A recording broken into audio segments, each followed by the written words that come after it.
Hello and welcome. That's better. Hello, welcome back to Evil Genius Props, friends. We are finishing up our spooky season series with our third build for this haunt. And what we're doing this time is another gravestone, but it's a specific type. Specifically, what we're doing is making it into a voodoo shrine. This is based on a picture I saw from a shrine in Haiti where it's just a simple cross, but then on top of that are lots of offerings and evidence of like burned and melted wax and just things that make it look like it's very clearly been used as a shrine. Now, if you happen to know anything about voodoo, it makes perfect sense to you. These are offerings to various, essentially, same as Roman Catholic saints, but they're voodoo. If you don't know, which I'm anticipating most people aren't going to, then it is very spooky, very concerning as to what it looks like has happened. But we're going to use that, and what we're going to do is make our gravestone out of XPS, the pink insulation foam, as long as with some spray insulation, the big expanding foam stuff, some PVC pipes, and a rebar length to help hold it in place, and a couple of things here and there. What we're going to be interesting is using is how we're going to make that wax look, to make it look like there's been a bunch of candles been set there for a long time that melted and have run down the sides. So let's get going. For this stone, we're doing kind of a cross shape, but it's going to end up looking like a voodoo shrine.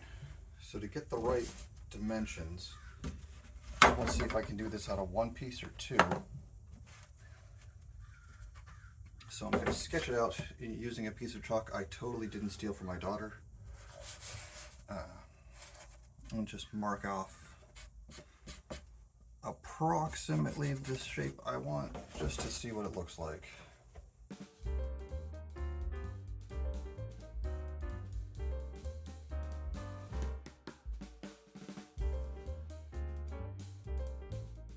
So it's a pretty standard sort of cross shape.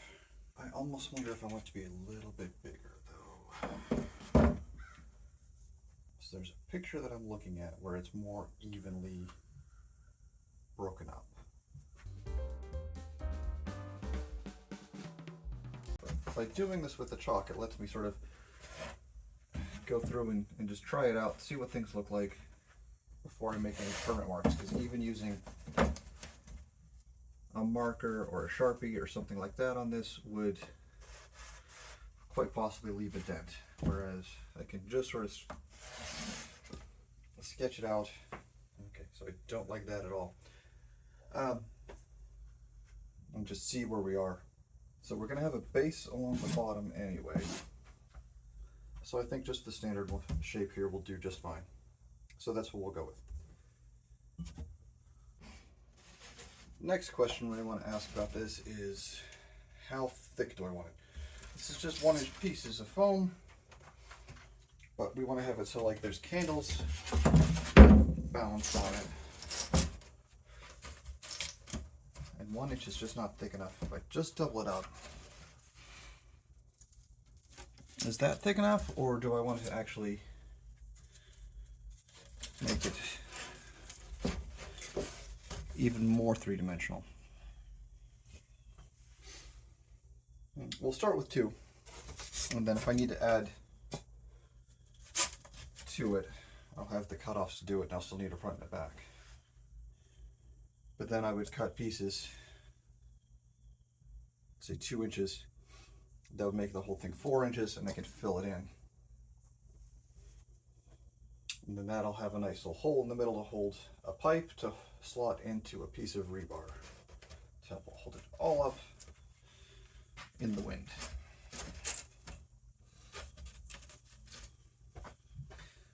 Cool, so our next step is going to be just cutting this out.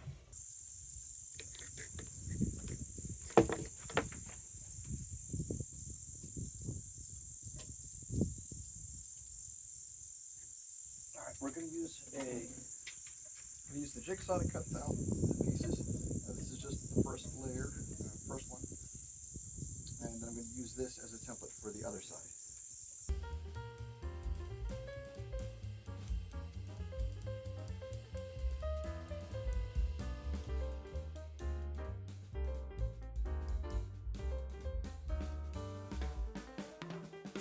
We'll do the second one just like the first.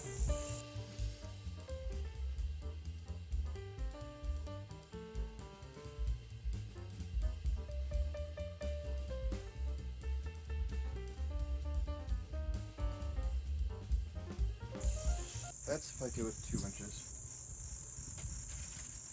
Not bad, but not great. I think if I essentially make these square, it's about 2 inches apart, that might work a little better.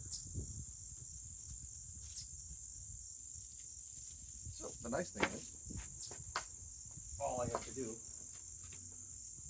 I've already got these cut to one length, cut them down at 2 inches this way. I've got these pieces, same over here. Then I can use the other ones, these sides. So we'll switch over to the bandsaw for that.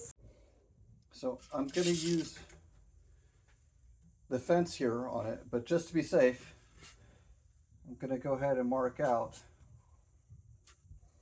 just where I want to make these cuts, just to make sure that they're good and even. I know at least this bandsaw tends to wander, so I like to keep an eye on just how much I am doing that.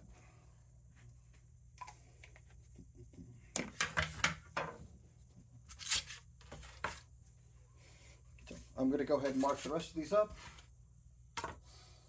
I put arrows just so I know which way is up, so I'm cutting the right piece, because these are the same pieces, but I want to cut this way one way and this way the other.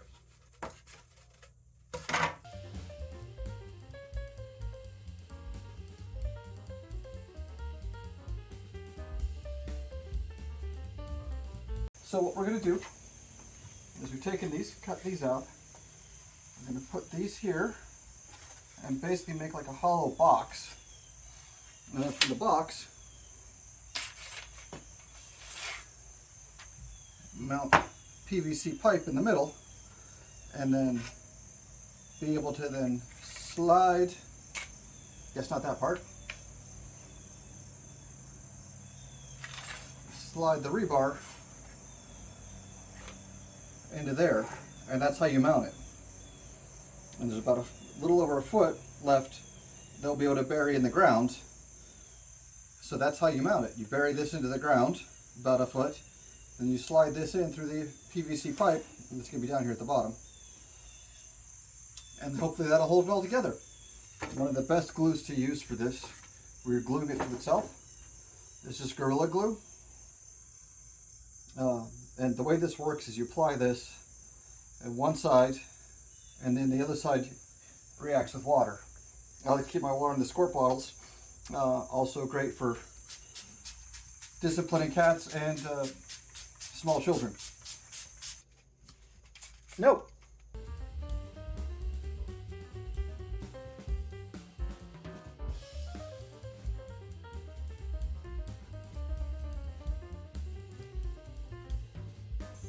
We'll let that set up and do the other pieces.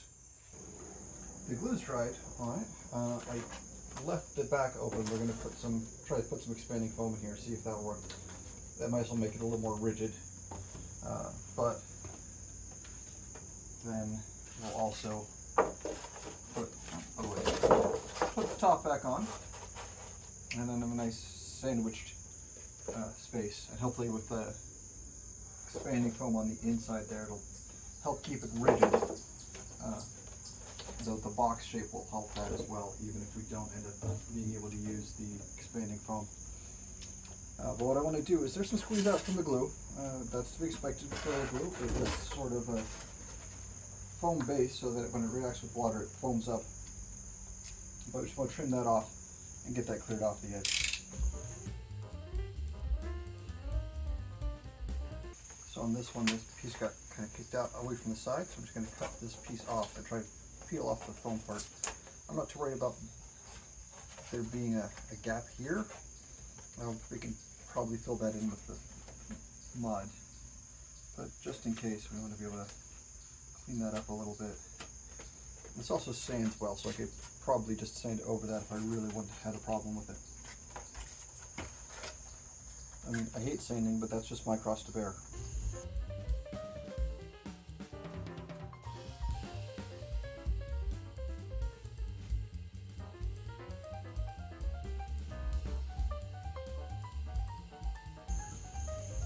Let's try applying our monster mud.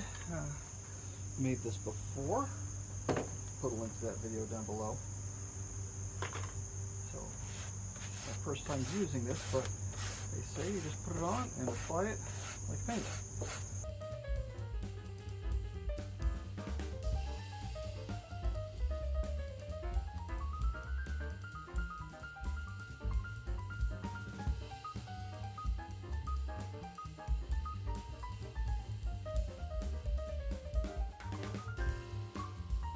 Gonna go get a glue off real quick.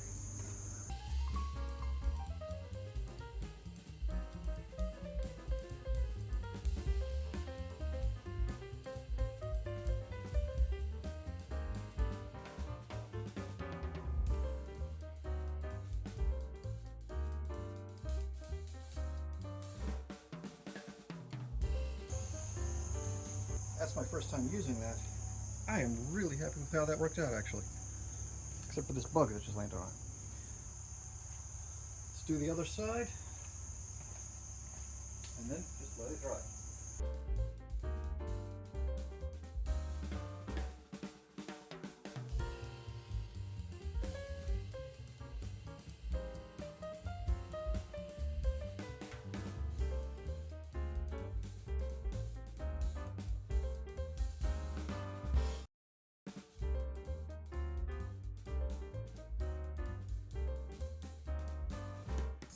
Glue is all set up on the sides. Trim those off, painted it up with the monster mud. We're going to go ahead and fill this in now with some expanding foam. And what we're going to do, what I've done here is taken, they sell PVC in like a 2-foot section. I actually cut one in half and then just glued it together. I didn't bother with any sort of connectors because this isn't really going to be doing much besides just providing a hole for the rebar to go into. That being said, there are these slits and joints in the foam, and if I put it this way, that just about lines up with it, which is not what we want. Just in case we don't want to have sort of two weak points together. So what I'm going to do instead is flip it around the other way, and then I'm going to use this expanding foam. Man, this is great stuff. To fill in and help make this a little bit more rigid as well. I did a test just to make sure that it wouldn't pop the seams. It did expand over it, but I can cut that down once it's, if that happens with this, because we haven't tested the other side yet. Ideally, I like to keep this part straight, so I think what I might do is I've made a hole that will fit this in an extra piece of foam, just kind of to help keep it in place. I mean, not that it's working for that, but there we go. All right.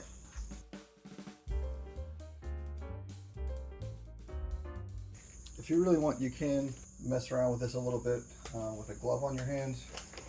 It only works so well though.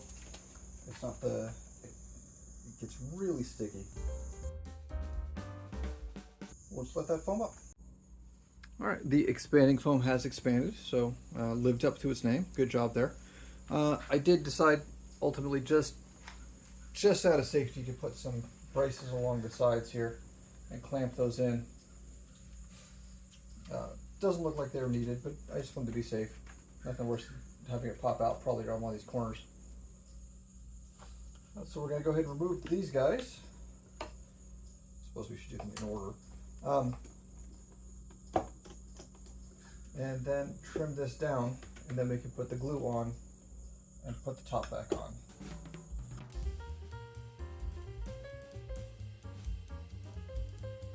Alright, not too bad. A couple pieces we're going to take down. A little bit on the end, and right here in the middle.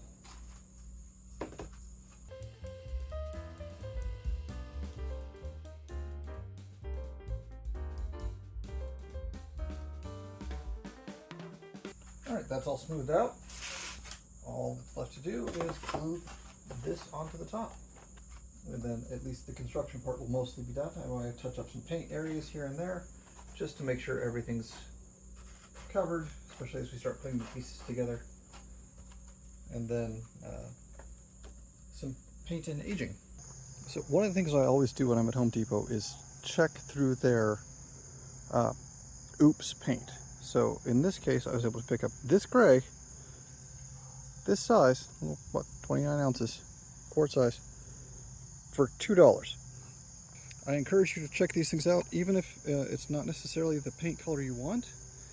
It can be great for a base cover, especially for something like foam where you need to cover it up before you can even like spray paint over it.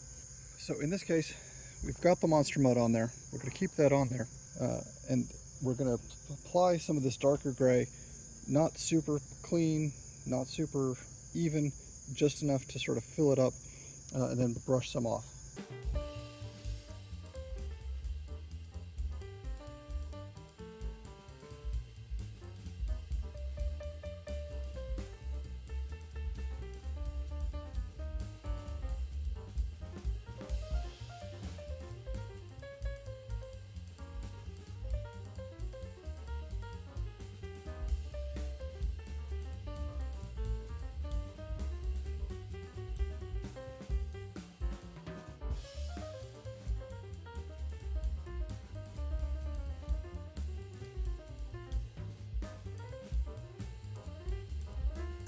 So I actually really like the way this looked as I put it on, so I decided not to take any of it off, but that's going to be our base for it, and we'll age all over top of that. And like we did on the sign, we're going to do some greens and some browns, and just sort of age it up that way. But this is based off of a voodoo shrine in Haiti that I saw a picture of. So what we're going to do is actually have, like, there's a bunch of candles that have melted off of the top of this. Like it's been used for candles and then they've melted down. So the first step is just going to be to let this layer dry, and we'll come back to it. Just do the back and then do some aging on it. So like this one's going to stay plain, there's not going to be any carvings on this, but it's going to have stuff built up around and on top of it. I'm going to go ahead and cover this with some spar varnish urethane, just to go ahead and make sure this is nice and protected.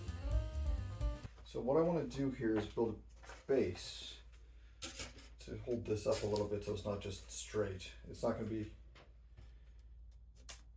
supporting it, but I want it to look like it has a bit more of a base than just straight up in the ground. So what I'm going to do is mark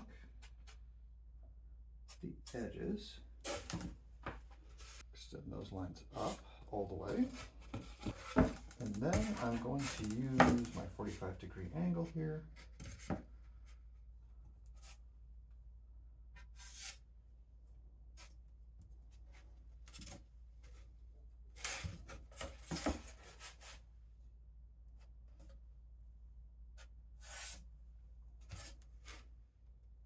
And then I'll cut along those lines and then cut across the bottom and use that to be sort of the base.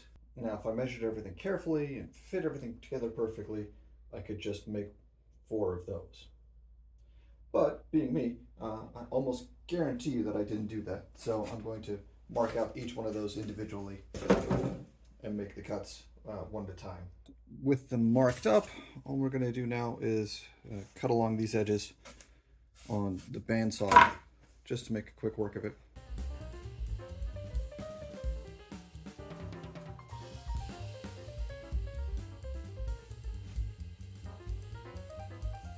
So this is the smallest of the pieces, so we're going to use this as our basis.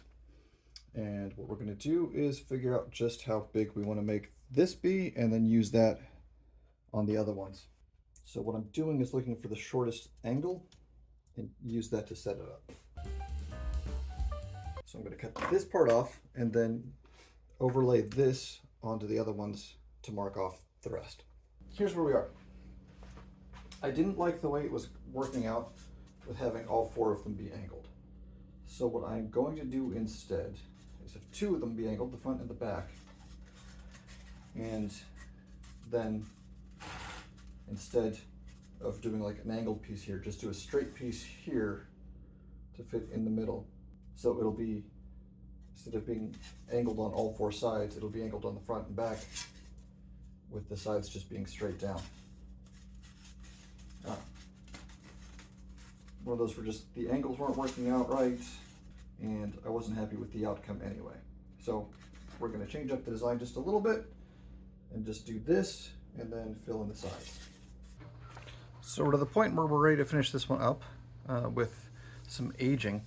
So what we're going to do is just do some washes basically. I'm going to get a foam brush and just do some black and some burnt umber and burnt sienna and just sort of wash some areas to make it look a little more aged. Maybe do a very little bit of like dry brushing here and there.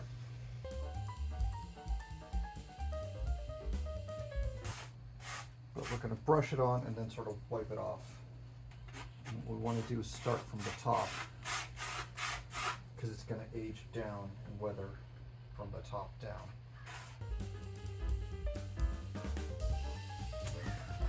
And yes, aging is mostly wiping it on, painting it on, and then wiping most of it back off. But that's how it works. Kind of how life ages things. It's just a little bit at a time.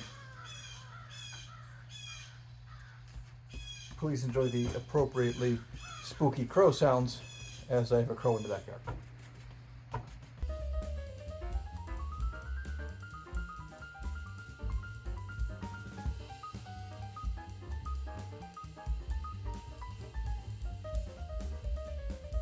So the foam brush apparently wasn't holding together very well. Focus. And so we're going to go to a chip brush instead. Now when you're doing the bottom, it's a slightly different situation because it's likely to be from mold and dirt coming up from the bottom as opposed to weather coming down.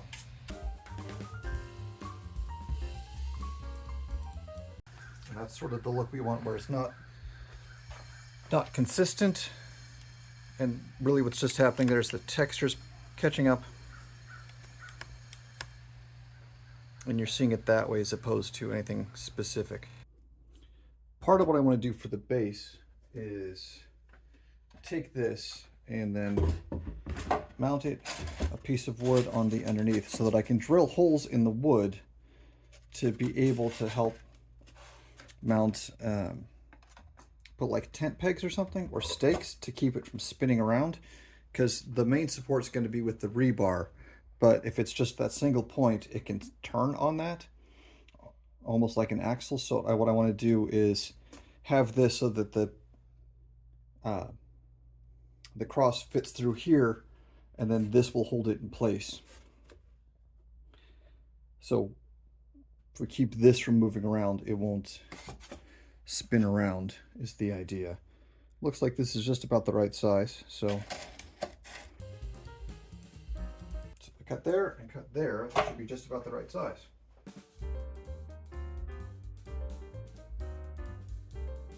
I had to trim this down a little bit to get it to fit on, but there we go. So we've taken our piece of plywood that we've cut, and we want to put this on here. So what I think I want to do is try to mark out exactly where that is. Now this is of course very difficult because I can't see. I should have probably thought of this ahead of time, but here we are. Well, I got enough to set it up.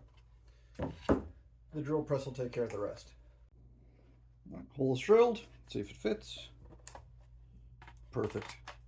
And then what we can do is drill some holes on the sides here to help be able to put in some tent pegs or something to hold those down. We'll go ahead and just glue this down while we're at it and call that good and be able to drill the holes later on.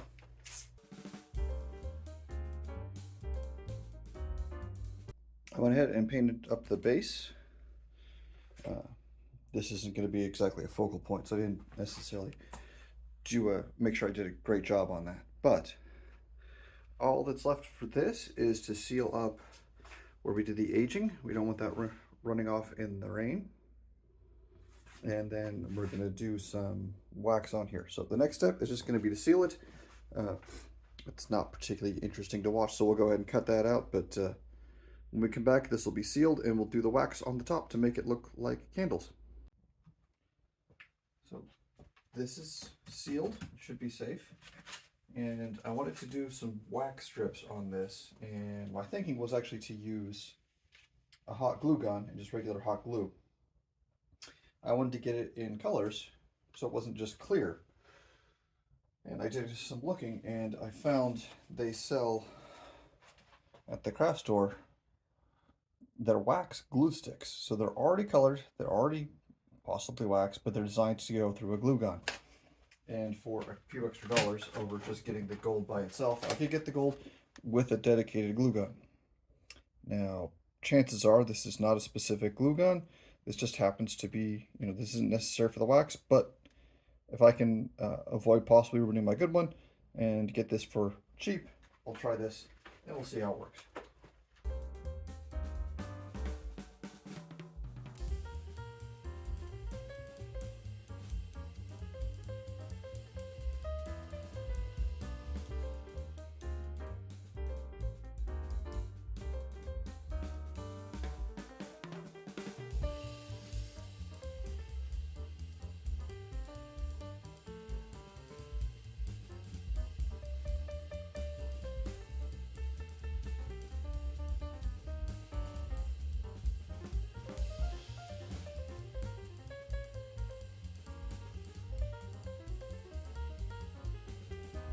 Got some drips there from the wax right along the top edge, as well as up on the top itself. Maybe more brightly colored than I would prefer, but I like the way that it came out.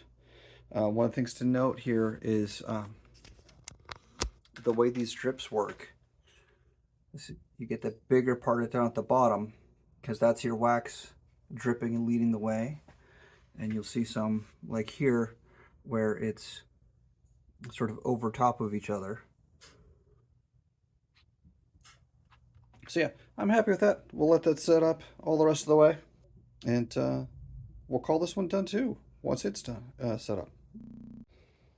There it is. That's our finalized project. We'll put some more stuff on it later on, some dried flowers, maybe some actual candles or candle lights on the arms there.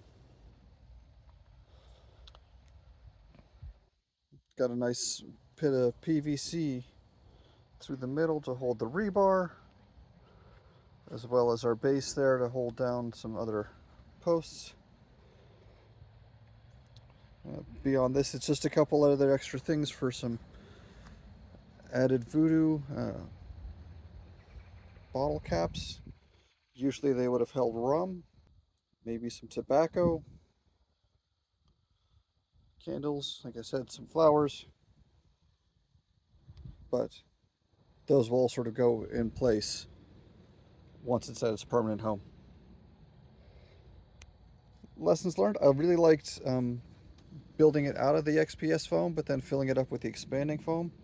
I feel like that really helped make it a lot more rigid and durable. The monster mud on it really worked out well. Already has sort of that rough texture to it, so nothing I need to add on later. Just really happy with overall how this one turned out. Couple things I would fix, but nothing too hard, nothing too major. I like the wax on the sides here. Hope it holds up. We'll see how that works. That's a test as well. If need be, we get some just some hot glue and replace those later on.